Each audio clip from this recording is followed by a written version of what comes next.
Madame, Monsieur, bonjour. Comme tout le monde en France et ailleurs, nous traversons une crise grave et inédite qui, vous le savez, nous cloue à la maison. Sachez qu'à TF1 et dans ce journal, nous faisons tout pour vous informer, bien sûr, mais aussi et surtout pour vous accompagner et vous soutenir dans cette épreuve. Alors ce matin, 24 heures après la mise en place des mesures de confinement, on a parfois le sentiment que tout s'est arrêté. Rue déserte et grand silence. Sébastien Ambert. Oui, Jacques.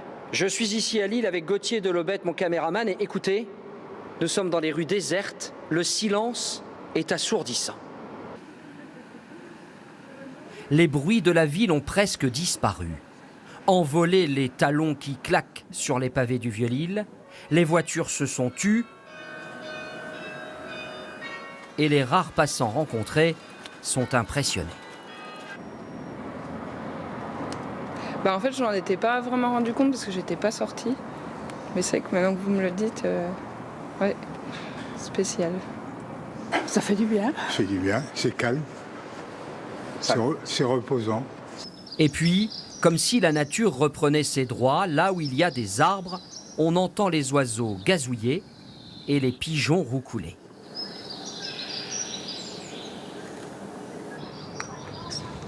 Je sais pas, moi, c'est mieux que Paris au mois d'août.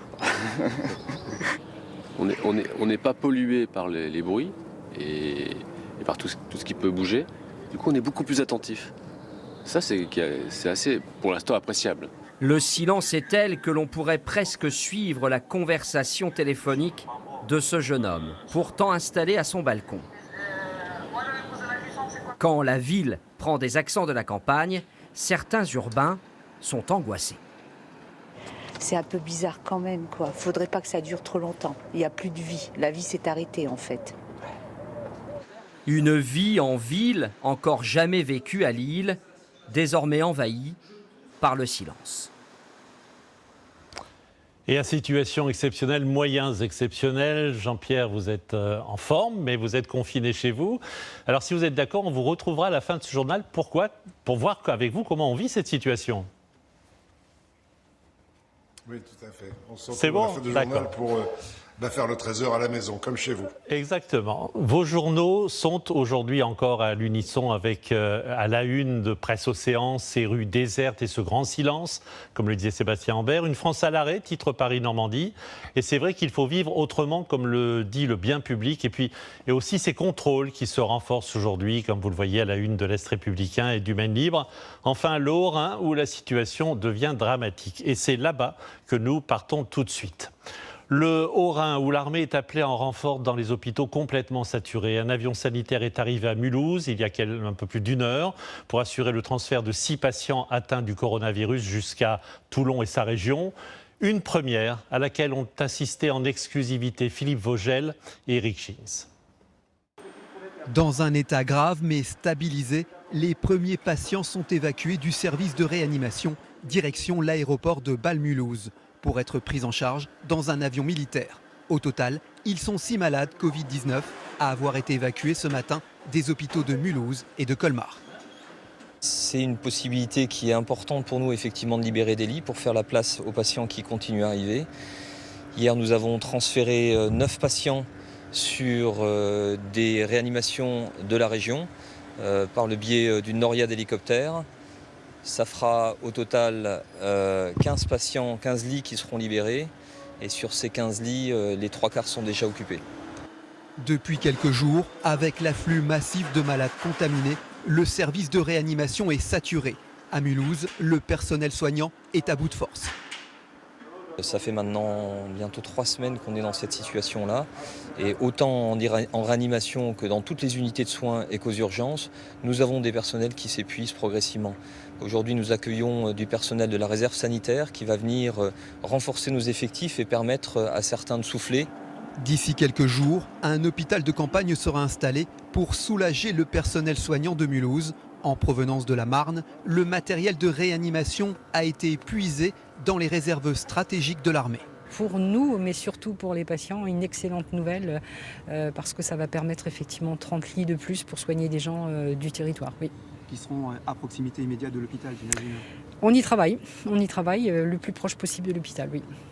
Situation compliquée dans les services mortuaires, manque de masques, travail en continu. Dans cette entreprise, près de 10 décès enregistrés chaque jour et des familles qui bien souvent n'ont pas accès à leurs défunts. C'est vraiment compliqué de ne plus à aucun moment voir le défunt, quoi. Donc même pas le cercueil, quoi. Donc entre l'hôpital où il faut faire une mise en bière immédiate, où on emmène, où on laisse là-bas, où on emmène chez nous en chambre funéraire, souvent avec cercueil fermé. En fin de matinée, l'Airbus du service de santé des armées s'est posé à l'aéroport de Bâle-Mulhouse. Les 6 patients sont en attente de transfert vers les hôpitaux de Toulon et Marseille. Et justement, à propos de ces 6 patients, Emmanuel Chinardet, vous qui êtes à l'aéroport de Mulhouse-Bâle, est-ce que l'appareil a pu redécoller ? Non, Jacques, il n'a toujours pas redécollé cet appareil, il est toujours sur le tarmac et les patients sont toujours en train d'être embarqués, des patients, vous le savez, en réanimation après avoir contracté le coronavirus. Et ces patients qui vont donc être acheminés cet après-midi vers la base militaire d'Istres. Et ce matin, l'avion a été particulièrement bien préparé. C'est un avion de type Morphée. Il a été soigneusement équipé, tous les équipements nécessaires à bord pour transporter des personnes de type soins intensifs avec 12 personnes soignantes à l'intérieur, capables d'intervenir à tout instant et même de procéder à des opérations puisqu'il y a un bloc opératoire dans la soute de cet appareil. Alors vers 14h, 14h30 sans doute, cet appareil va redécoller direction la base militaire d'Istres et ensuite les patients seront acheminés vers les hôpitaux militaires de l'Est de la France. Il faut savoir que cette opération est une première puisque jamais l'armée n'avait évacué des ressortissants français à l'intérieur de son territoire national. Exact. Merci beaucoup Pierre-Emmanuel. Si on fait le bilan, 175 morts, 7730 personnes contaminées. C'est donc le dernier bilan de l'épidémie en France. Le nombre de cas double tous les 3 jours. Vous voyez sur cette carte, la région la plus touchée, c'est l'Île-de-France, avec près de 2200 cas. Suivent les régions au Grand Est, Auvergne-Rhône-Alpes, Hauts-de-France et puis Bourgogne-Franche-Comté. À Lyon, où le plan blanc maximal est appliqué, les urgences voient arriver de plus en plus de patients. La situation, certes, est sous contrôle, mais pour combien de temps encore? Aux hospices civils de Lyon, Céline Blancpain et Frédéric Marchand. Dans une ville désertée, un service d'urgence étrangement calme ce matin. Dans tous les hôpitaux de Lyon, le personnel soignant est réquisitionné, les visites sont interdites, la plupart des rendez-vous médicaux ont été reportés, la vigilance est maximale. J'ai trouvé que tout était bien quand même mis en ordre par rapport au coronavirus. Les chaises étaient marquées, celles sur lesquelles on pouvait s'asseoir ou pas s'asseoir. Les marquages au sol, les indications, des gels hydroalcooliques dans toutes les pièces à la sortie des toilettes. Dans la région Auvergne-Rhône-Alpes, plus de 700 cas de coronavirus ont été recensés. Ce médecin anesthésiste travaille dans un service de soins critiques. Il explique avoir doublé le nombre de ses gardes. Nous avons ici, dans cet hôpital, augmenté l'offre de soins critiques. Au-delà des 2 réanimations qui sont habituelles, il y a maintenant 5 secteurs de réanimation qui sont ouverts. Du côté des syndicats, on dénonce toujours un manque criant de matériel. À l'hôpital Édouard Herriot, plusieurs soignants auraient déjà été contaminés par le Covid-19. Le gouvernement avait annoncé qu'on allait avoir une distribution de masques justement dans 25 départements en grande difficulté par rapport au Covid. Sauf qu'à l'heure actuelle, on n'a toujours rien dans les services. La réalité, c'est que si nous, les soignants, on tombe tous comme des mouches, il n'y aura plus personne pour soigner, ça va encore aggraver encore plus. Donc il faudrait bien que ces masques arrivent. Et si les visites aux urgences ont chuté depuis le confinement, à Lyon, le SAMU est toujours submergé d'appels. Il faut parfois attendre plus d'1 heure pour joindre le 15. Des hôpitaux où il arrive aussi que des patients atteints du coronavirus soient renvoyés chez eux après seulement quelques jours de soins. Il faut en effet réserver les places aux cas les plus graves. Une situation néanmoins difficile à vivre. Le témoignage d'un trentenaire après son passage à l'hôpital Saint-Joseph à Paris. Des propos recueillis par Corinne Magne et Éric Boucher. Faute de place, dans cet hôpital parisien, il faut parer au plus urgent. Alors, Olivier, 30 ans, testé positif au Covid-19 samedi dernier, doit désormais laisser sa chambre aux personnes plus fragiles que lui. Je tiens d'abord à remercier le personnel soignant, qui est admirable et dévoué, on constate quand même peu de moyens. J'ai un exemple, l'exemple que j'ai là actuellement, c'est que le masque que je porte, c'est le même depuis 5 jours. Comme je fais de l'asthme, je suis particulièrement surveillé. Les médecins ont vraiment bien vu que mon état ne se dégradait pas, donc ils autorisent aujourd'hui ma sortie. Il y a des gens bien plus vulnérables dehors qui ont bien plus leur légitimité ici que moi. Si dans son témoignage, Olivier fait preuve de compassion, c'est malade qu'il sort de l'hôpital, livré à lui-même. Je sors pour être en confinement. Il n'y a pas grand-chose à faire, mis à part, en cas de crise d'asthme qui se répète, prendre de la ventoline, du paracétamol, parce que l'un des symptômes aussi qui me touche moi particulièrement, ce sont les maux de tête. Les maux de tête sont très très très forts. Sur une même journée, on peut se sentir très bien, comme maintenant, ou ensuite être vraiment mal. Sa sœur qui l'accompagne est cependant très inquiète, car Olivier reste immunodéficient après un cancer l'année dernière. Avec cette maladie, c'est pas que les 7 premiers jours en fait. C'est en dents de scie, donc ça peut revenir et il faut appeler le SAMU. Donc moi, je vous avoue que je suis pas très rassurée. En confinement total, Olivier devrait être hors de danger d'ici quelques jours. Et puis on le sait, comme souvent, à toute chose malheur est bon, un peu partout en France, des initiatives voient le jour pour soutenir concrètement nos personnels soignants. Alors des boulangers, des restaurateurs leur préparent des plats, des repas, d'autres proposent de faire les courses à leur place. Petite revue des belles actions rassemblées par Gwenaëlle Bellec, Anthony Lebos et Guillaume Torel. Dans cette boulangerie de Rouen, l'équipe de Mohamed veut faire le maximum à son échelle. Ils ont décidé d'offrir le petit déjeuner aux soignants.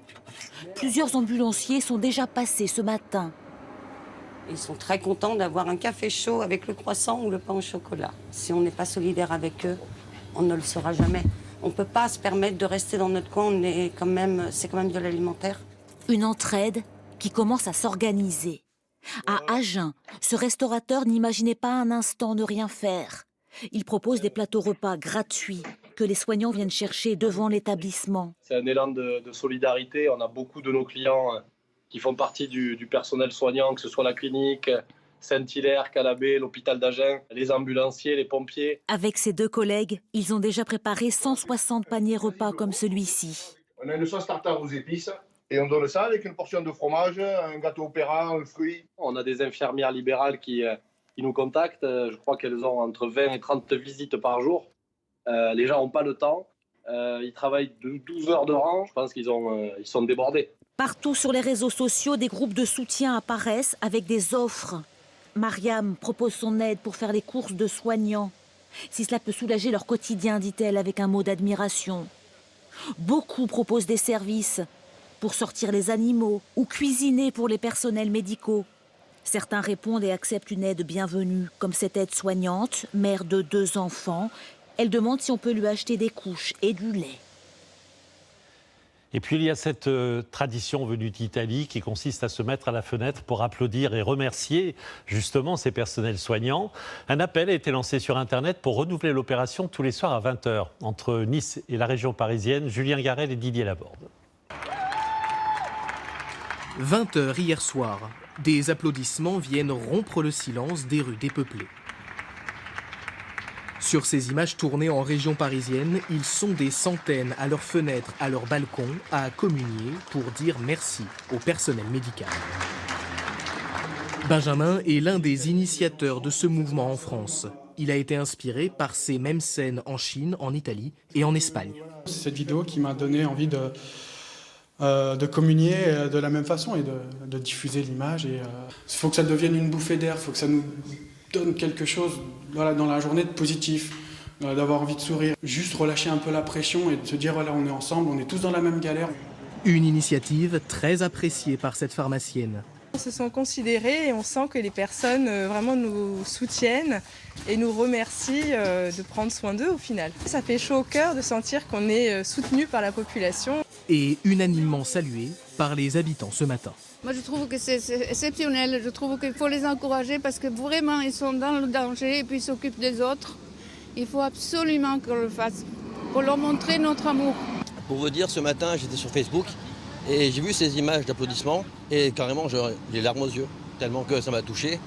Des applaudissements qui pourraient réunir de plus en plus de monde chaque soir et devenir une habitude, au moins jusqu'à la fin du confinement. Bonjour, docteur Xavier Potet. Vous êtes médecin de Ville-Avant, près de Paris, depuis le passage au stade 3 de l'épidémie. Vous avez dû réorganiser complètement votre cabinet, puis aussi votre façon de consulter, j'imagine. Totalement. Je dirais que quand les gens arrivent dans notre cabinet, pour ainsi dire, ils ne reconnaissent plus rien. Quand ils pénètrent dans la salle d'attente, la première chose qui leur vient, c'est une espèce de forme de dénuement. Les consultations ont été réorganisées pour qu'il y ait peu de monde dans la salle d'attente, pour que les gens ne se croisent pas. On a instauré des consultations dédiées pour éviter que les gens se croisent avec les gens malades, les gens qui n'ont pas de pathologie grippale. Il manque la moitié des chaises dans la salle d'attente pour respecter un espacement.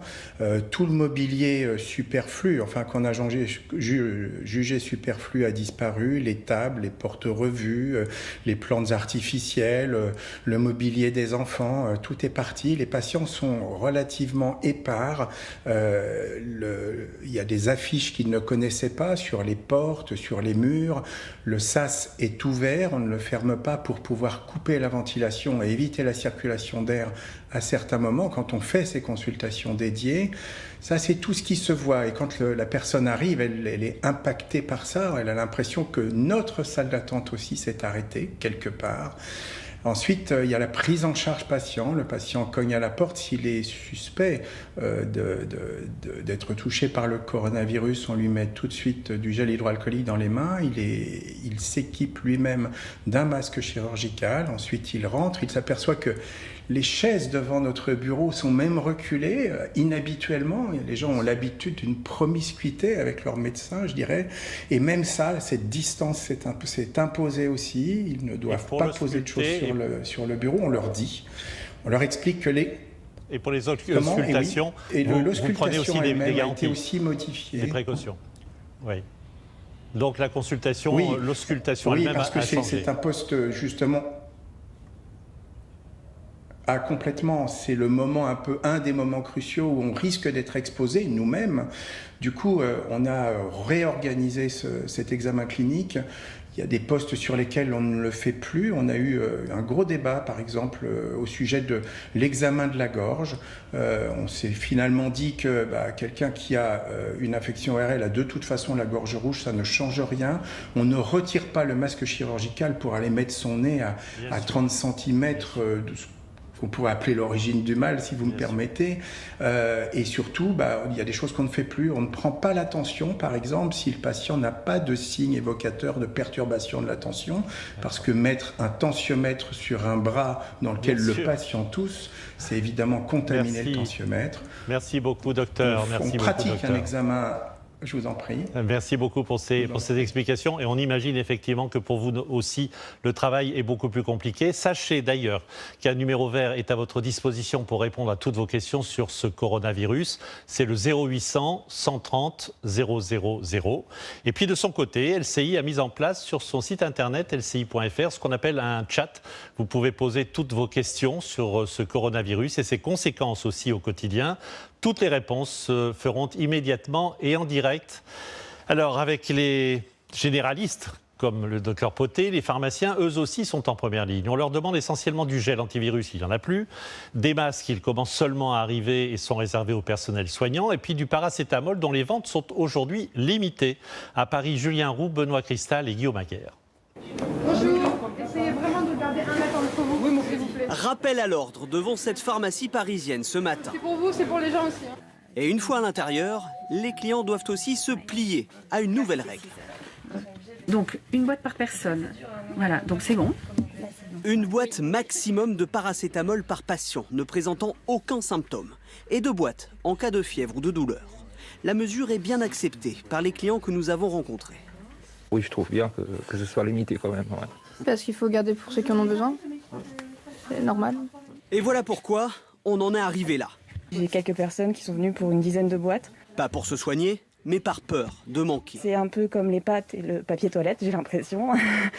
Il faut, tout le monde a envie d'avoir la réserve à la maison, au cas où. Et les réserves des pharmacies, elles, fondent et frôlent la pénurie. Voilà, plus grand chose. Voilà, quelques réserves également en cave, mais les stocks diminuent. L'engouement pour cet antidouleur s'est accéléré avec la mise en garde concernant l'ibuprofène. La prise d'anti-inflammatoires peut être un facteur d'aggravation de l'infection au coronavirus. Et le paracétamol nécessite lui aussi de grandes précautions d'usage. Le paracétamol, c'est dangereux pour le foie. Donc il ne faut pas dépasser la dose de 3 grammes par jour. Il peut y avoir une toxicité qui peut aller jusqu'à la mort. Utilisé à bon escient, le paracétamol est un médicament sûr et efficace, mais il faut veiller à ne pas dépasser les doses recommandées. 1 gramme maximum par prise, espacé de 4 heures. Autre professionnel dont le rôle est essentiel dans cette crise sanitaire, les infirmières libérales. Elles doivent assurer le suivi des patients tout en limitant les risques de contagion. Avec l'une d'elles dans l'Indre, Cécile Madronet et Pascal Chély. Bonjour madame, n'ayez pas peur, j'ai mon masque. On se lave les mains et tout. Toujours un mot pour rassurer. Michel attention, toc. Voit 2 fois par jour cette patiente de 91 ans pour son diabète. Et il sait qu'elle est inquiète. Moi, ce qui me fait peur, c'est la maladie par elle-même. Hein. Parce que déjà, je suis diabétique, je suis cardiaque. Alors, si j'attrape le microbe, je suis foutu. Il y a quand même une certaine peur. Il va chez les gens, donc il est potentiellement malade. Ou porteur, du tout moins. Je vous serre pas la main, parce qu'il ne faut pas serrer les mains. Hein. Non, non, non. Bon, à ce soir. À ce soir, monsieur. Au revoir. Je mets toujours du gel à la sortie des gens, parce que les poignées de porte, c'est pas ce qu'il y a de plus propre. Michel a bien sûr le droit de se déplacer pour faire une 60aine de visites aujourd'hui. On a peur comme tout le monde de rapporter n'importe quoi à la maison, pour nos enfants, ma femme. Il assure malgré tout sa mission dans 8 communes de l'Indre où les médecins généralistes sont de moins en moins nombreux. Toc toc. Bonjour. En cette période de confinement, Jeanne ne voit plus que son infirmier. Ils font le rôle des médecins quand on les appelle, ma foi, ils sont là. Ah, faut pas qu'on soit malade, non. Mais on est comme les autres, on est des humains, des hommes, on a le droit d'avoir des faiblesses aussi. Et avant de partir, toujours les mêmes consignes. Les consignes, c'est ça, 1 mètre, tousser, les mains et mouchoirs en papier à la poubelle. Il y a encore un petit coup. Des gestes essentiels pour protéger l'ensemble de ces patients de cette pandémie. Merci Caroline Bell de nous avoir rejoints sur ce plateau. On sait que les chercheurs sont à l'œuvre. Est-ce qu'on peut espérer, Caroline, bientôt une bonne nouvelle ? En tout cas, du côté des traitements, ça s'accélère, Jacques. Un essai clinique européen va démarrer d'ici la fin de la semaine sur des patients hospitalisés, 3200, dont 800 en France. Alors, on va tester sur ces patients plusieurs molécules et ce sont des médicaments qui, pour la plupart, sont déjà sur le marché, donc ça va être beaucoup plus simple. Alors, d'abord, un antiviral que l'OMS a désigné comme très prometteur. Il y aura aussi des associations de médicaments contre le VIH et les hépatites. Et puis, on va comparer avec les patients qui, eux, vont être soignés avec des moyens classiques de réanimation. Puis, du côté de Marseille, il y a une autre équipe qui a déjà testé sur 24 patients un vieux médicament contre le paludisme associé à un antibiotique. Et ils se sont aperçus qu'au bout de 6 jours, la charge virale, c'est-à-dire la présence du virus dans l'organisme des patients, chutait. Donc c'est plutôt une bonne nouvelle. Mais comme il y a aussi potentiellement des effets secondaires, ça va demander un essai clinique un peu plus vaste. Ces médecins espèrent bénéficier de ces traitements avant le mois d'avril. Et puis, vous savez, l'urgence aussi, Jacques, elle se porte du côté du vaccin. Oui, mais ça, c'est beaucoup plus long. Alors voilà, mais beaucoup d'équipes y travaillent à travers le monde. Mais ça, il faudra attendre de longs mois, voire même une année. Merci beaucoup, Caroline. Depuis hier à midi, plus question de sortir dans la rue sans une dérogation écrite. Vous le savez maintenant, policiers et gendarmes sont mobilisés. Ils multiplient les contrôles et les contrevenants s'exposent désormais à une amende de 135 €. À Limoges, Carlo Paredes et Emmanuel Sarr. Pour les conducteurs, c'est désormais obligatoire. À chaque contrôle, il faut montrer une attestation sur l'honneur. Votre attestation de circulation, s'il vous plaît, avec une pièce d'identité. Et pour ceux qui travaillent, une attestation de l'employeur est également nécessaire, sans oublier la carte d'identité. On ne va pas juste se fier au nom qui est noté sur le document. Il faut également qu'on puisse justifier son identité avec un permis de conduire ou une carte nationale d'identité. Vu les mesures qui ont été mises en place, ça paraît normal. Il faut qu'on fasse tous un effort, c'est évident. Mais tous les automobilistes ne sont pas en règle. Celui-ci n'a pas pu imprimer l'attestation sur l'honneur, alors qu'il pouvait le faire de façon manuscrite. Montant de l'amende, depuis ce matin, 135 €. Il y a quelques personnes qui ne respectent pas les consignes, qui sont pourtant claires. Sur ce point, on doit être à 6 verbalisations pour non-respect du décret. En combien de temps ? En 45 minutes. Si les automobilistes sont ciblés, les piétons n'échappent pas au contrôle. C'est tout à fait normal et c'est tout à fait logique, voilà, parce qu'il faut impérativement prendre conscience de la situation qui est quand même assez dramatique. Mais comme pour les automobilistes, certains ne sont pas en règle. Vous n'avez volé les papiers qu'on a demandés. Je sais pas ça, moi. Vous n'avez pas ça? Cette habitante n'a même pas entendu parler des mesures de confinement. Je n'ai pas de télé, puis ma radio, on écoute comme ça en faisant son ménage, en faisant, voilà. Il faut que tout le monde respecte les consignes. C'est pas compliqué, ça demande un petit peu de discipline. C'est dur pour les Français, mais bon, il faut en passer par là. Des contraintes de vie auxquelles il va falloir très vite s'habituer, sous peine d'être verbalisé à chaque sortie ou chaque déplacement. À Paris, là aussi, la police est dans la rue et aussi sur les marchés, parce que malgré le confinement, ces marchés attirent toujours beaucoup de monde, trop de monde même, tandis que les supermarchés ouvrent de plus en plus tard. François-Xavier Ménage et Clément Bier. Il a marché seul avec sa canne jusqu'à ce supermarché, 3 quarts d'heure avant l'ouverture. Mais Saoud a 83 ans, il souffre d'arthrose et d'hypertension. Là, vous êtes sorti exceptionnellement pour la nourriture. Comment vous faites alors Pardon, je suis obligé. J'ai rien. Je suis tout seul, célibataire, ça m'embête un peu. Dans ce quartier, au pied de Montmartre, les horaires d'ouverture des commerces alimentaires se réduisent. Cette rue commerçante, d'habitude pleine à craquer, ne reçoit plus que quelques clients. L'approvisionnement est là, mais presque aucune activité. D'habitude, les horaires, c'est 7h, 19h30 et actuellement 7h, 14h. Fait marquant, certains commerçants pourtant ouverts affichent la couleur « Restez chez vous ». Au marché de Barbès, il y a toujours foule. L'activité est autorisée comme pour tous les marchés alimentaires, à condition qu'une distance d'1 mètre soit respectée, même si dans les faits c'est bien difficile d'y arriver. C'est surtout pour les produits frais, parce que j'aime que les produits frais, malheureusement. Donc c'est pour ça que je viens au marché. Et sinon, mes courses, c'est hebdomadaire, ça suffit largement. À l'entrée du marché, les policiers contrôlent les attestations de déplacement. Une majorité en possède. Les autres découvrent les nouvelles règles. Et vous expliquez que vous sortez pour les besoins alimentaires.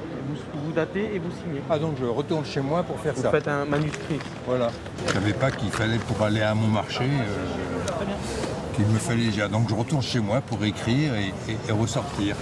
Ici, les premières contraventions sont tombées il y a quelques heures. À propos de marché, ce matin, le ministre de la Santé, Olivier Véran, annonce que le gouvernement fera fermer les marchés où l'on voit trop de commerces non alimentaires. François-Xavier, bonjour. Vous êtes dans le 18e arrondissement de Paris. On a vu votre reportage. Alors, on l'a compris, hein, plus d'excuses. Après la prévention, c'est la répression. Oui, ça va démarrer probablement dans les prochaines heures. Il y a déjà 500 amendes qui avaient été enregistrées, si l'on peut dire, à la mi-journée ici à Paris. Et le chiffre continue d'augmenter. Ici, il n'y a pas eu beaucoup de verbalisation, mais un policier était très clair quand il disait « Pour l'instant, je le cite, on a été sympa, ça ne va pas durer. Sachez que le déploiement est quand même d'envergure parce que tout autour d'ici, vous avez aussi des agents de la ville de Paris, vous avez des militaires qui sont déployés pour vérifier comment les choses se passent du côté des principaux axes de circulation, notamment le boulevard Barbès qui habituellement est très utilisé mais qui ne l'est pas depuis ce matin. Et puis sachez que côté policier, donc c'est 2500 agents qui sont présents à Paris et du côté de la Petite Couronne pour s'assurer donc que les règles sont respectées, même si parfois on le voit, c'est assez compliqué. Merci François-Xavier à Paris. Donc autre témoignage, celui de notre correspondant en Bretagne, Antoine Magnan. Vous êtes à Brest, est-ce que le confinement est bien respecté chez vous ? Oui, tout à fait. Nous sommes au port de plaisance de Brest où vous le voyez, les bateaux restent à quai, ont interdiction de naviguer malgré le temps ensoleillé. Alors, pour bien comprendre, vers 13h en temps normal, cet endroit est bondé. C'est ici que de nombreux Brestois viennent se restaurer pour avoir la vue sur le port. L'endroit a maintenant bien changé. Nous avons simplement vu quelques coureurs à pied. Et puis, un peu plus haut dans le centre-ville, la situation est similaire. Quelques sportifs, des habitants qui sortent de chez eux pour faire quelques courses, aller à la boulangerie. Et puis, des forces de l'ordre fixes ou mobiles qui vérifient que ces mesures de confinement sont bien respectées et effectuent quelques contrôles. En allant vers la mairie ce matin par exemple, nous avons croisé des policiers qui ont vérifié que nous avions bien notre attestation et nous avons pu également constater que une grande majorité des personnes contrôlées avaient également bien imprimé ce papier. Vous l'aurez compris Jacques, nous avons beau nous trouver à l'extrémité ouest de la France, ici les Brestois se sentent tout autant concernés par ces mesures et surtout restent chez eux. Merci Antoine. Bonjour Thibaut Malandrin. Après la pédagogie hier, donc place aujourd'hui aux sanctions en cas de non-respect de ce confinement. Et on l'a entendu, hein, les verbalisations ont déjà commencé ce matin. Oui, parce que le décret il a été publié dès ce matin. Et maintenant, le fait de sortir sans motif légitime, cela devient une contravention de 4e catégorie, c'est la contravention la plus lourde prévue par notre code pénal. Une amende de 135 € avec une majoration jusqu'à 375 € si vous ne la payez pas dans les 45 jours. Et ne croyez pas que vous pourrez couper au contrôle, on le voit, il y en a de plus en plus depuis ce matin. Les forces de l'ordre sont sur le terrain. Rien qu'à Paris et sa petite couronne, déjà 10 000 contrôles, 518 verbalisations. On le rappelle donc, toute personne souhaitant sortir de chez elle doit avoir impérativement sur elle cette fameuse attestation sur l'honneur. Alors, vous pouvez la télécharger sur le site internet du ministère de l'Intérieur. Elle doit prouver que le déplacement rentre bien dans les fameuses conditions qui y sont listées.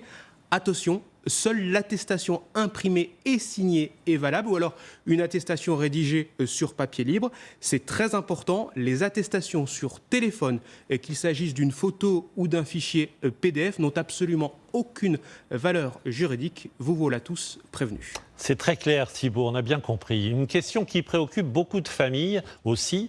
Recevra-t-on toujours lettres et colis pendant le confinement ? 4 bureaux de poste sur 5 sont désormais fermés, mais 80% des facteurs continuent leur tournée en se protégeant évidemment au maximum. Un exemple en région parisienne avec William Rouzet, Bruno Poiseul et Vincent Plévin. Mauvaise surprise ce matin, l'agence est fermée. Comment je fais pour timbrer alors ? À Levallois, un seul des 5 bureaux de poste est ouvert, insuffisant pour ce client pressé. C'est un service public, donc il devrait être ouvert. Moi je suis taxi, donc voilà. Je suis dehors, hein, je prends le risque. Même incompréhension pour cette dame. Je pense qu'ils auraient pu aménager en fait l'intérieur du bureau de poste, comme cela se fait dans beaucoup de magasins de proximité, pour recevoir des clients. Justement, pour garantir un accueil du public en toute sécurité, la Poste a décidé de n'ouvrir que 20% de ses agences. Ce qui n'est pas sans poser quelques problèmes par endroit, comme ici à Rambouillet. Moi, je fais partie de la population qui n'a pas de voiture. Résultat, ils disent d'aller à Cutesson, qui est vraiment à l'autre bout de la ville. On a 4 km à faire d'ici là. Comment vous y allez, si en plus les bus sont restreints ? En revanche, pas de problème de déplacement pour les postiers. 80% des facteurs continuent leur tournée avec beaucoup de précautions. Éviter le moins de contacts possible, même aucun contact. Et puis on rattrape ce que nos collègues ne peuvent pas faire. D'autres ont fait valoir leur droit de retrait, comme ce syndicaliste qui travaille dans un centre de tri. Il déplore un manque de moyens. On s'est retrouvé dans des situations où en fait on donnait des mouchoirs, de l'eau et un savon. On s'est retrouvé hier après-midi avec des collègues à qui on avait des bonbonnes de gel hydroalcoolique de 5 litres, mais pas de petits contenants. La direction précise que du gel est en cours d'acheminement dans les bureaux de poste et les centres de tri encore ouverts. Au total, plus de 2300 sites à fournir. Petite info importante, les boulangers, ils vont pouvoir ouvrir 7 jours sur 7 grâce à une dérogation que vient de leur accorder le ministère du Travail. Bonjour Axel Cariou. Bonjour Jacques. On est loin l'un de l'autre, vous avez remarqué, on respecte aussi ces consignes sur le plateau. Alors attention, le chômage partiel a un coût très élevé et en plus, ça n'est pas la solution pour toutes les entreprises. Oui, vous avez raison Jacques. On va faire les comptes avec des chiffres qui datent d'hier, parce qu'ils n'ont pas été mis à jour encore. 9000 entreprises ont demandé le chômage partiel, 160 000 salariés qui sont concernés, pour un coût estimé à 500 millions d'euros pour l'État, un coût qui augmente d'heure en heure, prévient la ministre du Travail Muriel Pénicaud. Et le gouvernement commence à s'inquiéter parce que selon lui, trop d'entreprises ont recours à ce chômage partiel. C'est des entreprises qui stoppent totalement leur activité ou qui la ralentissent et qui se font rembourser les salaires par l'État. Trop de chômage partiel, donc, alors qu'on a besoin de ces entreprises. Pour prendre un seul exemple, celui de la brique de lait, pour qu'elle arrive jusqu'à votre supermarché, il y a une quinzaine de métiers qui entrent en scène. L'agriculteur qui doit continuer de traire ses vaches, le transporteur qui doit continuer de collecter le lait, l'entreprise qui met le lait dans les briques, l'entreprise qui fabrique les briques. Vous voyez, tout est lié. Donc le gouvernement, c'est une chaîne. Le gouvernement appelle à la responsabilité de tous les patrons, même si effectivement aucune demande de chômage partiel ne pourra légalement être refusée par les temps qui courent. Il ne faut pas abuser non plus. Merci Axel. Hier, on apprenait le report de l'Euro de football en 2021, des internationaux de tennis de Roland-Garros en septembre et aussi du Paris-Roubaix cycliste. Alors, autre décision inédite dans les Hautes-Pyrénées. Pour la première fois de son histoire, le sanctuaire de Lourdes a fermé ses portes pour une durée indéterminée. À 25 jours de Pâques, c'est un crève-cœur pour les commerçants, les prêtres qui diffusent désormais leurs prières sur Internet. Dans la cité mariale, Julien Crescent, Perrine Mislange. Ces portes ne s'étaient jamais fermées depuis 1858. Le sanctuaire de Lourdes, symbole d'une vie religieuse elle aussi à l'arrêt. Les rares habitants croisés ce matin ne pensaient pas connaître un jour une telle situation. Je pense vraiment que c'était peut-être le dernier lieu qu'on aurait fermé. Le fait de le fermer, ça prouve bien qu'il fallait le faire. Je ressens de la tristesse, de la déprime. Nous pouvons exceptionnellement entrer dans le sanctuaire. Très vite, nous sommes saisis par le vide abyssal de ces lieux d'habitude surpeuplés. La saison des pèlerinages devait débuter dans 2 semaines. Cette esplanade aurait dû accueillir des millions de fidèles. Le mois d'avril et le mois de mai sont traditionnellement des mois importants pour nous, parce que c'est le début, c'est là où il y a des gros pèlerinages. Économiquement, c'est quelque chose de très difficile pour le sanctuaire. Seule voix dans le silence, celle des prêtres sous la célèbre grotte des apparitions. C'est ici que depuis hier, les chapelains du diocèse se relaient toute la journée pour prier. Leur recueillement est filmé, puis diffusé sur Internet. Les pèlerins ne peuvent pas venir jusqu'à nous, et c'est notre manière à nous de venir jusqu'à eux, pour leur dire que le sanctuaire est toujours un lieu de prière, qu'il est ce poumon priant au cœur du monde. Prier pour sauver une saison qui s'annonce déjà catastrophique à Lourdes. Entre avril et septembre, la ville et ses commerces accueillent normalement 6 millions de visiteurs. À l'échelle du monde, 146 pays sont désormais frappés par le coronavirus. Le dernier bilan mondial fait état de 8000 morts et plus de 190 000 cas de contamination. La Chine, l'Italie, l'Iran, l'Espagne, la France restent les plus touchés. Confinement généralisé aussi en Belgique depuis aujourd'hui midi. Les États-Unis ferment leurs écoles et leurs commerces non essentiels. On fait le point avec Patricia Lémonière. La Belgique, Bruxelles, la capitale de l'Europe, entre à son tour en confinement. Une fois de plus, le même réflexe planétaire, celui de se précipiter faire ses courses. J'ai peur de manquer de pâtes, j'ai peur de manquer d'un peu tout. Pour tromper leur peur, les Italiens ont choisi d'entonner en chœur la Bella Ciao. Le chant du partisan. La propagation du coronavirus semble marquer le pas en Lombardie, une des premières régions touchées. Une lueur d'espoir pour le corps médical, alors que dans les hôpitaux, les médecins épuisés, au bord des larmes, continuent de faire le tri entre les patients. Il faut parfois trouver un équilibre entre les chances de réussite et l'état réel du patient.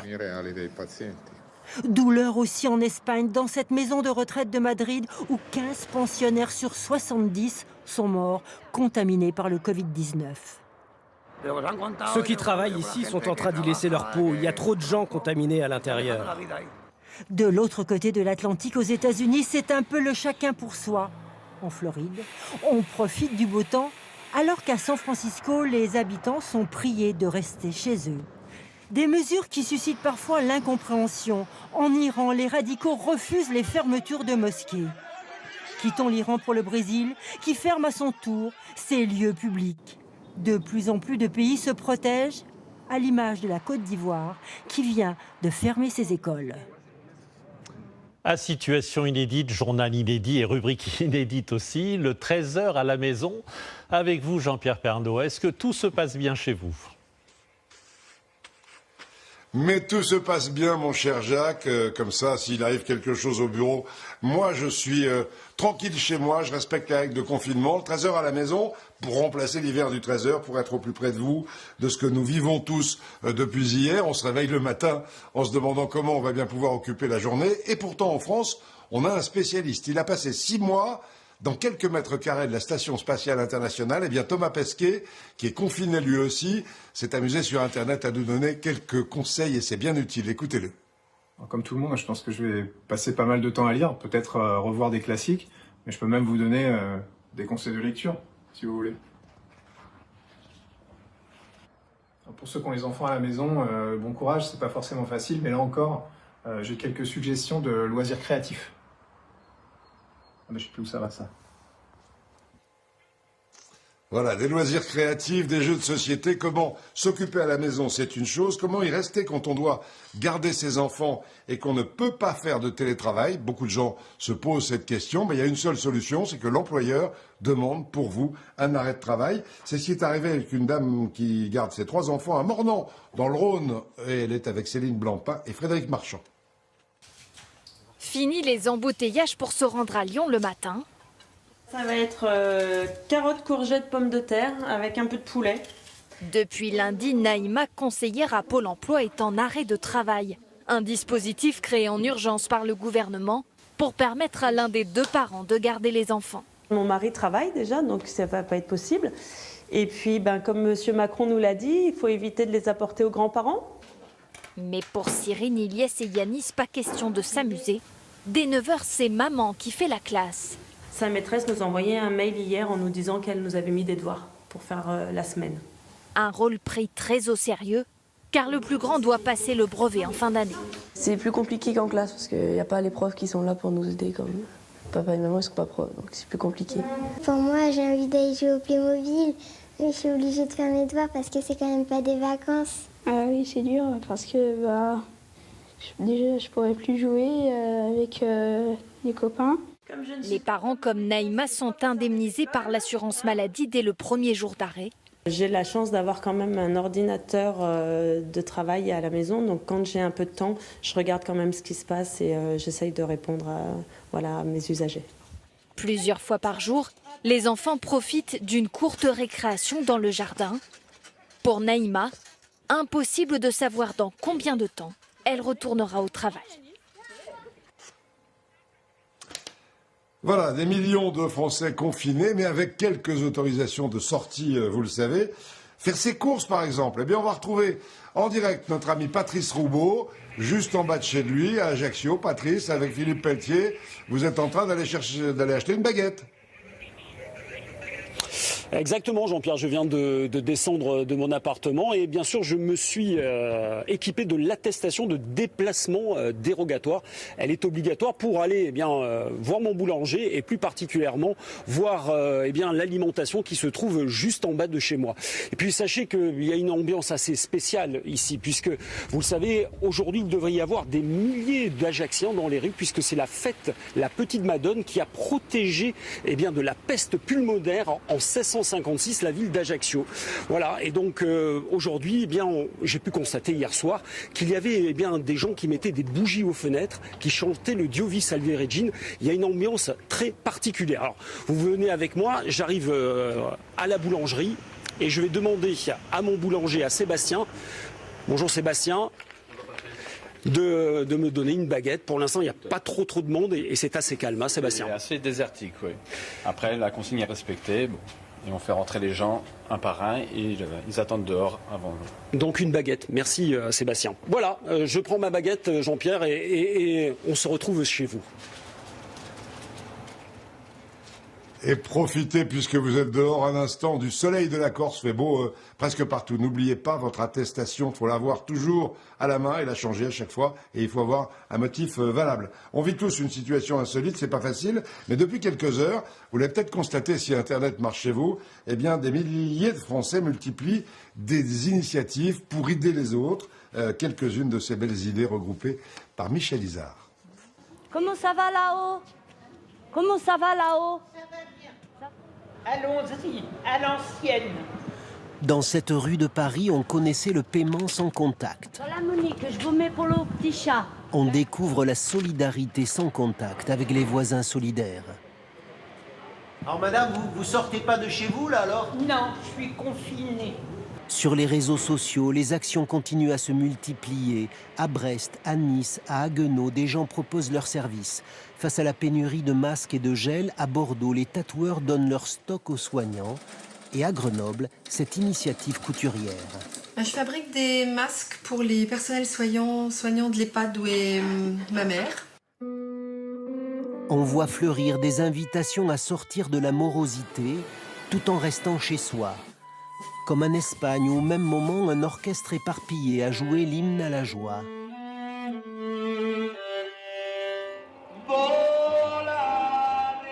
En Italie, les habitants de cet immeuble chantent tous les soirs à l'unisson. Et c'est un virus joyeux, celui-là, qui se transmet. À Metz, les habitants de cette résidence pour seniors ont voulu conjurer le confinement.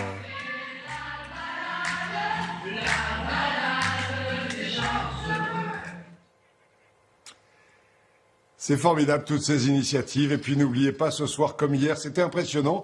Dans les villes, on nous a dit que des gens avaient des frissons en entendant ça. Tous ces gens aux fenêtres qui applaudissaient le personnel médical qui se donne à fond en ce moment. On a une pensée pour eux, bien évidemment, dans ce journal de 13h. Ce soir, 20h, on sera tous dehors, enfin, à nos balcons, à nos fenêtres ou dans nos jardins, pour les applaudir une nouvelle fois. Et puis, comme vous êtes bloqués chez vous, peut-être dans un appartement, dans une maison de retraite, moi, j'ai la chance d'avoir un jardin. Mes enfants m'ont cueilli quelques petites jonquilles. Voilà, pour vous dire que dehors, il fait un temps superbe. On en profitera plus tard. Voilà, Jacques, à vous. Merci Jean-Pierre, profitez-en bien de ce beau jardin. Si vous voulez, je peux vous apporter un plateau repas de la cantine d'ailleurs. Ils sont très très bons. La bourse de Paris qui chute encore, moins 5,95% à l'heure qu'il est, à 3754 points. Alors dans un instant, la météo plutôt ensoleillée d'Evelyne Delia, c'est dommage parce qu'on est tous enfermés, mais il va faire très beau. À 20h, Gilles Boulot, on se quitte sur cette ambiance surréaliste à Nantes. Des images de drones tournées par Nick Ressman. N'oubliez pas sur lci.fr toutes vos questions sur le coronavirus et ses conséquences. Réponse immédiate et en direct, c'est une grande nouveauté. Bon après-midi devant TF1 et LCI qui vous informent tout au long de la journée, vous le savez, et à demain.